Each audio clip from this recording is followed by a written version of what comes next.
ہماری فیملی حنفی مکتب فکر سے تعلق رکھتی ہے جہاں عورتوں کو قبرستان جانے کی اجازت نہیں دی جاتی، جبکہ آپ کے نزدیک عورتیں بھی عبرت کے لیے قبرستان جا سکتی ہیں، اس کی دلیل کیا ہے؟ اچھا، اس میں آپ کو پریکٹیکل بات بتا دوں کہ ہمارے بھی ہمیشہ سے حنفی رہے ہیں، لیکن ہمیشہ عورتیں جاتی رہی ہیں۔ انفی بھی کوئی کتے نہیں نہ پائی میرے، انفی بھی تو بے شمار یا پھر یہ لوگ ایسے ہیں کہ جو باقاعدہ کسی علماء کے ذریعے اثر ہیں۔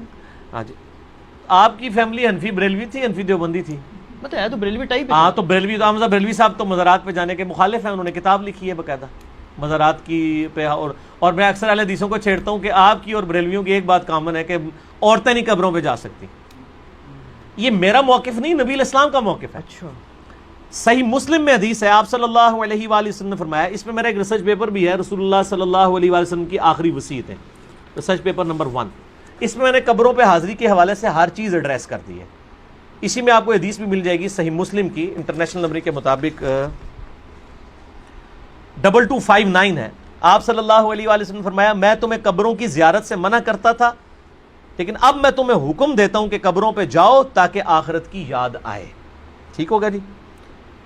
اور اس کے علاوہ بھی صحیح مسلم میں 2256 نمبر حدیث ہے کہ آپ صلی اللہ علیہ وآلہ وسلم نے، اوپر تلے 8-10 حدیثیں ہیں، یہ بھی صحیح مسلم میں۔ اما عائشہ کہتی ہیں ایک رات آپ میرے ساتھ لیٹے ہوئے تھے، رات کا کچھ حصہ گزر گیا تو آپ صلی اللہ علیہ وآلہ وسلم اپنے مبارک بسترے سے اٹھے، بقیع غرقد قبرستان چلے گئے، اور آپ نے 3 دفعہ یوں ہاتھ اٹھا کے وہاں دعا کی، اور پھر واپس آئے۔ کہتے ہیں میں پیچھے پیچھے گئی، لیکن میں بھی پہلے ہی واپس آ کے بسترے پہ لیٹ گئی تاکہ نبی علیہ السلام کو نہ پتہ چلے، سانس پھولا ہوا تھا۔ آپ نے فرمایا کہ اے عائشہ، تم نے گمان کیا کہ اللہ اور اس کا رسول تم سے خیانت کریں گے، یعنی تم نے یہ سمجھا میں کسی اور بیوی کے پاس چلا گیا ہوں، تو اے عائشہ مجھے سچ سچ بتاؤ تم کیا میرے پیچھے آئی تھی، اور اگر تم نہیں بتاؤ گی تو مجھے اللہ تو بتا ہی دے گا۔ اے علم غیب بھی کلیئر ہو گیا، اللہ تو مجھے بتا ہی دے گا۔ تو انہوں نے کہا یا رسول اللہ میں گئی تھی، تو فرمایا کہ میں جب لیٹا تو جبرائیل علیہ السلام کو اللہ تعالیٰ نے میرے پاس بھیجا، اور انہوں نے کہا کہ اللہ تعالیٰ فرماتا ہے کہ آپ اہل بقیع کے لیے دعائے مغفرت کریں۔ تو میں رات کو اٹھ کے قبرستان گیا اور 3 دفعہ ہاتھ اٹھا کے دعا کی۔ سیدہ عائشہ نے پوچھا یا رسول اللہ جب میں جاؤں یا ہم لوگ قبرستان جائیں تو ہم کیا دعا کریں؟ تو آپ صلی اللہ علیہ وآلہ وسلم نے دعا تعلیم فرمائی، السلام علیکم اہل الدیار من المؤمنین والمسلمین وَإِنَّا إِن شَاءَ اللَّهُ بِكُمْ لَلَاحِقُونَ نَسْأَلُ اللَّهَ لَنَا وَلَكُمُ الْعَافِيَةَ۔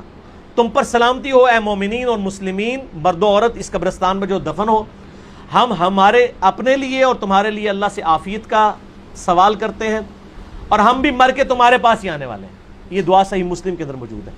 سیدہ عائشہ کو آپ نے یہ تعلیم فرمائی، انہوں نے کہا کہ میں کیا پڑھوں، تو آپ نے فرمایا تم یہ پڑھنا۔ اس سے کیا پتہ چلا کہ عورتیں قبرستان جا سکتی ہیں۔ لہذا یہ سعودیہ والوں نے جو بقیع غرقد قبرستان کے بعد لکھ کے لگایا عورتوں کی حاضری منع، یہ بالکل خلاف سنت ہے، اور وہ عورتوں کو نہیں جانے دیتے قبرستان۔ غلط ہے، غلط کام کوئی بھی کرے غلط ہے۔ کیوں؟ نہ میں وہابی نہ میں بابی، میں ہوں مسلم علمی کتابی، نہ یہ بابوں کی بات ہوگی نہ وہابی سو کارڈ بات ہوگی، یہ علمی کتابی بات ہوگی۔ اور اما عائشہ رضی اللہ تعالی عنہا باقاعدہ اپنے بھائی کی قبر پہ گئیں، جامعہ ترمذی میں صحیح سند کے ساتھ ہے، عبد الرحمن بن ابی بکر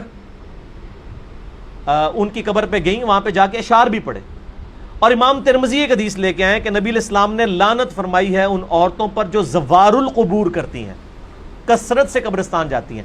پھر ساتھ ہی امام ترمذی نے لکھا اس حدیث کے اندر، یہ ساری حدیثیں آپ کو مشکات کی پہلی جلد میں نا قبروں کی زیارت والے چیپٹر میں مل جائیں گی کمبائنڈ فارم میں۔ امام ترمذی نے لکھا یہ حدیث منسوخ ہے، کیونکہ جب آپ نے عام اجازت دے دی کہ قبروں پہ جاؤ آخرت کی یاد آئے تو یہ حدیث منسوخ ہوگی۔ اور زوار القبور سے مراد ہے کثرت سے، اگر کبھی کبھار عورت چلی جائے تو جائز ہے، لیکن مزاروں پہ نہیں، قبروں پہ۔ مزاروں پہ تو مرد بھی نہیں جا سکتے، کیونکہ مزار تو نبی علیہ السلام کی مخالفت پہ بنائے گئے ہیں۔ صحیح مسلم میں حدیث ہے، تمہیں منع کرتا ہوں قبروں پر عمارتیں بنانے سے، قبروں کو پکا کرنے پہ، ان سے بیٹھنے سے۔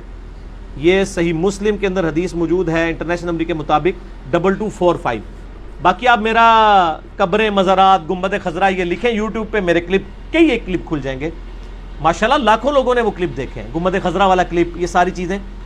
تو عورتیں قبرستان جا سکتی ہیں، اور قبرستان پہ آپ ہاتھ اٹھا کے دعا بھی کر سکتے ہیں۔ آپ قبر والے سے نہیں مانگ رہے، اللہ سے مانگ رہے ہیں، قبلہ رخ ہو کے ہاتھ اٹھائیں۔ نبی علیہ السلام نے مسلم شریف میں 10 حدیث ہیں، ہاتھ اٹھا کے دعا کی، اللہ سے کی، اس کے بعد چہرے پہ ہاتھ بھی پھیریں، المستدرک للحاکم میں صحیح سند کے ساتھ ہے تمہارا رب حیا فرماتا ہے اس شخص سے جو ہاتھ اٹھا کے دعا کرے کہ اسے محروم لٹائے.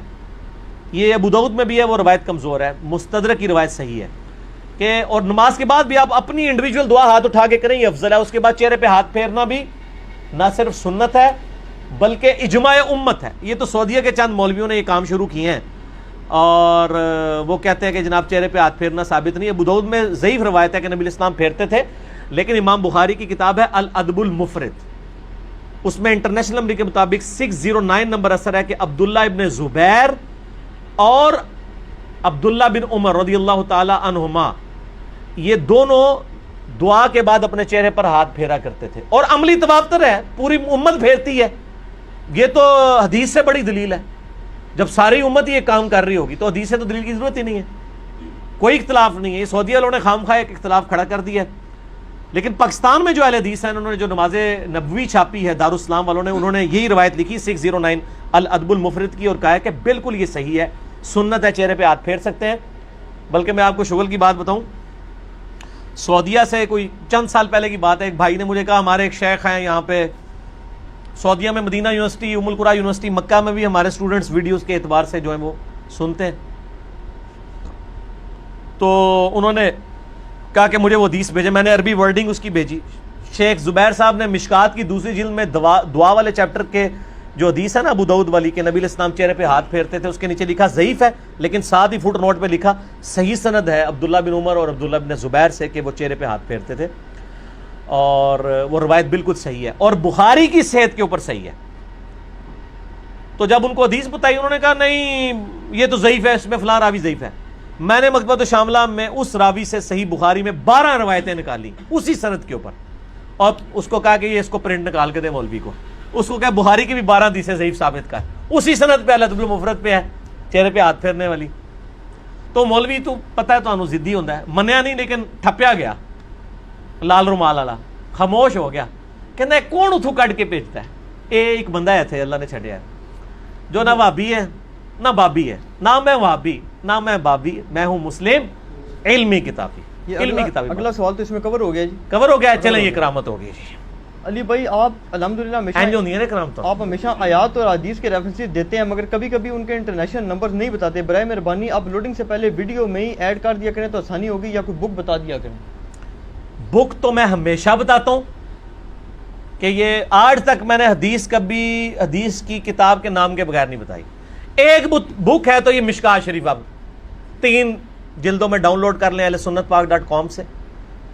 یہ انسائکلوپیڈیا آف حدیث ہے, بخاری, مسلم, ابو داؤد, ترمذی, نسائی, ابن ماجہ اور کئی 13 کے قریب کتابوں کے یہ نوٹس ہیں. یہ آپ ڈاؤن لوڈ کریں, 18 MB کی 3 فائلیں آپ کو فری ڈاؤن لوڈ کر لیں ahlsunnatpak.com سے. انٹلیکچوئل ترتیب کے ساتھ آپ کو اس میں حدیثیں مل جائیں گی. ٹھیک ہوگا جی. تو باقی انٹرنیشنل نمبر چونکہ اکثر میں نے پورے مسئلہ نمبر ریکارڈ کرائے ہیں, میرے ریسرچ پیپر ہیں ان میں نمبرنگ بتائی ہوئی ہے. یہ فی البدی گفتگو ہوتی ہے, اس میں جو نمبر یاد ہوتے ہیں وہ بتا دیتے ہیں, نمبر ضروری نہیں ہے. میں حدیث کے جو الفاظ بتاتا ہوں اسلام 360 میں وہ لکھا کریں, سرچ کے آپشن میں جائیں آپ کو مل جائے گا. جب میں مسلم شریف, بخاری شریف, ابو داؤد, ترمذی بتا دیتا ہوں تو اتنا تھوڑا ہے, تو ریفرنس تو ہو ہی جاتے ہیں. باقی اپلوڈنگ سے بغیر پہلے یہ کچھ کرنا, یہ اتنی بڑی ایڈیٹنگ ہے کہ اس کے لیے پورا ایک آفس اور کئی بندے چاہیے, تو یہ پاسبل نہیں ہے. ہم نے تو ویڈیو فوراً اپلوڈ کرنی ہوتی ہے, اور آلموسٹ ہمارے جتنے اسٹوڈنٹس ہیں ان کو نمبرنگ پتہ ہے, وہ آپ کو واٹس ایپ نمبروں پہ رابطہ کریں, وہ بتا دیتے ہیں اور آسانی سے آپ کو مل جائیں گے.